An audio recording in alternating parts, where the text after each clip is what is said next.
बहुत धन्य है आप लोग। मानस की एक चौपाई है, बिन पग चले सुने, बिन काना कर, बिन करे करम विद नाना, आनंद ही सकल रस होगी, बिन वाणी वक्ता बड़ जोगी। एक राम है घर घर लेता, एक राम है दशरथ बेटा, एक राम है जगत प्रचारा, एक राम है जग से न्यारा। जो जग से न्यारा है उसके कैमरे के नीचे हम लोग खड़े हैं, हम सबके सारे कर्मों को देख रहा है। हाँ, अगर पान बेचते तो चौरसिया जरूर रखें। एक शब्द के बारे में कहना चाहते हैं, सिर्फ एक शब्द है नमाज। वाह, सभी लोग जानते हैं, मुस्लिम कम्युनिटी के लोग नमाज पढ़ते हैं। ये निवेदन करना चाहता हूं कि ये शब्द नमाज भाषा कौन सी है? इंग्लिश है कि उर्दू है कि अरबी है कि क्या है? ये भाषा कौन सी है? ये अगर चौरसिया जी बता दें तो उनका अभिनंदन है। बहुत सुंदर। आज तो आपने लगता भिगो भिगो के देना तय कर लिया है। मौसम नहीं है भीगने वाला। ये लखनऊ है भैया। हाँ जी, अरे मुझे मालूम है उनको, मैं जानता हूँ, पांडे जी हैं वो जी, वो पांडे जी हैं, मुझे मालूम है। मैं पांडे तो मैं भी हूँ। ब्रह्म जो सो जाने ब्राह्मण, जिसको ब्रह्म का ज्ञान हो वही ब्राह्मण। ब्राह्मण को ऊपर से तो आपने कहा जहाँ पे आपने छोड़ी थी बात वो। हाँ, शब्द है नमाज। नमाज जी, एक शब्द है और ये प्योर संस्कृत का शब्द है। उर्दू में इबादत, हिंदी में पूजा अर्चना उपासना, इंग्लिश में प्रेयर और संस्कृत में नमाज। क्यों? इसको संधि विच्छेद कीजिए। नमः धन अज। नमः नमन करना, प्रणाम करना, दंडवत करना, सजदा करना, झुक जाना, समर्पण हो जाना, समर्पित कर देना, जय जयकार करना, चरणों में पड़ जाना, धाराशाही होना, नतमस्तक होना, सरेंडर हो जाना। इसको उस प्रभु के चरणों में कंप्यूटर को रख देना कि हे प्रभु, तू ही सबसे बड़ा है और तूने इस मनुष्य को बनाया है, इसका आविष्कारक तू ही है, तेरे चरणों में हम समर्पित हैं, इसलिए आज अनमा को नमन करना। और ये हुआ नमाज। एक मिनट, मेरे माथे पे थोड़ा। आपने कहा कि 18 पुराण, 14 रामायण, 4 वेद, 6 शास्त्र, 18 पुराण, 14 रामायण, 108 उपनिषद। जब बैनर लगते हैं दुर्गा जी के महोत्सव का, लिखते हैं श्री श्री श्री 108 दुर्गा महोत्सव। अब 108 के बारे में लोग नहीं जानते। 108 वो छोटे छोटे कोटेशंस हैं जो जीवन यापन करने के लिए उस प्रभु ने भेजे हैं। वो 108 पूर्णांक भी है, लेकिन आपने कहा 18 पुराण के नाम आपको पता है और वेद भी पता है, सब पता है। ऊपर वाले की कृपा है, ये लोगों की सेवा की तो ये मिला है। ज्ञान तो किसी के बाप का है नहीं, जो ग्रहण करना चाहे ले ले। पांव बुजुर्गों के दावे हैं तो ये हुनर आया है। बेशक सही कहा आपने। मैंने सही कहा शायद। तो क्या 18 पुराण कौन कौन से? श्री विष्णु पुराण, शिव पुराण, पद्म पुराण, स्कंद पुराण, गरुड़ पुराण, वायु पुराण, सूर्य पुराण, अग्नि पुराण, ब्रह्म वैवर्त पुराण, लिंग पुराण, वामन पुराण, उत्तर भूषण पुराण, काकभूषण पुराण, हरिवंश पुराण, देवी भगवत पुराण, भाष्य पुराण, भविष्य पुराण, मत्स्य पुराण, कल्कि पुराण। विष्णु पुराण से कल्कि पुराण तक आपने 18 पुराण के नाम, वेद भी। और आप मक्का हुआ है? हाँ, मक्का भी हुआ है 2 बार। और 3 ब्रह्मगुप्त्यो नास्ते, खिलविदम ब्रह्मा गुप्त्यो नास्ते ने ना नास्ते किंचन।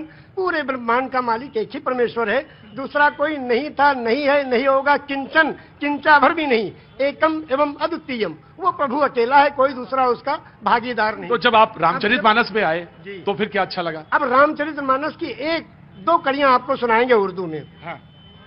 ये लिखा है पंडित ब्रिज नारायण चकबस्त लखनवी ने। जी बिल्कुल, बड़ा नाम है। हाँ। नारायण चकबस्त लखनवी, वो लिखते हैं मर्यादा पुरुषोत्तम श्री रामचंद्र जी की जीवनी में कि रुखसत हुआ वो बाप से लेकर खुदा का नाम। रुखसत हुआ वो बाप से लेकर खुदा का नाम, और राहे वफा की मंजिलें अव्वल हुई तमाम।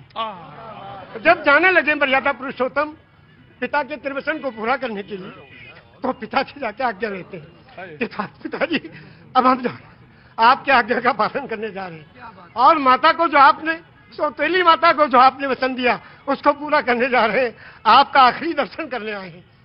तो उस वक्त का दर्शन वो लिखते हैं कि रुखसत हुआ वो बाप से लेकर खुदा का नाम, और राहे वफा की मंजिलें अव्वल हुई तमाम। पहली मंजिल खत्म हुई और बाप से आज्ञा लेके और वनवास के लिए जा रहे हैं।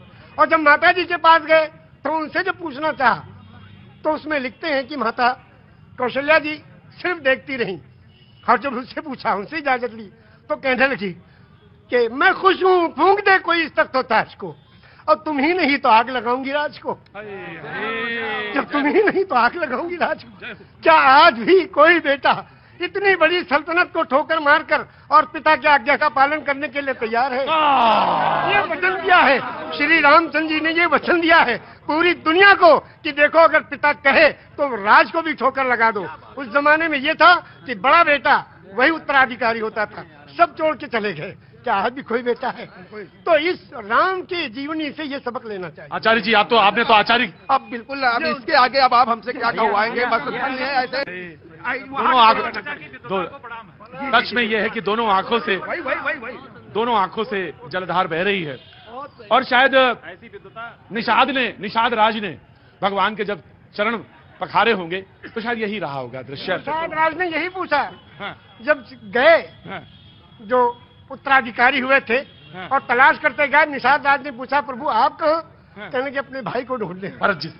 फर्जी ने कहा हाँ, तो कहने भाई को ढूंढने के लिए पूरी फौज लेके आए हो? हाँ, अब फौज लेके आओ तो इसके माने तो आप उनका बिल्कुल खात्मा ही करने आए हो? कहा नहीं, अपने भाई को लेने आए हैं। अगर वो नहीं गए तो हम उनके चरणों में जो चीज है खाऊं उसी को ले जाके रखेंगे सिंहासन में, फिर राज करेंगे। क्योंकि रामचरितमानस की कौन सा पंक्ति आपको सबसे मन को भाती है? सबसे ज्यादा तो यही भाती है कि बिन पग चले सुने बिन काना, कर बिन करे कर्म बिन नाना, आनंद ही सकल रस होगी, बिन मारी वक्ता बढ़ जोगी।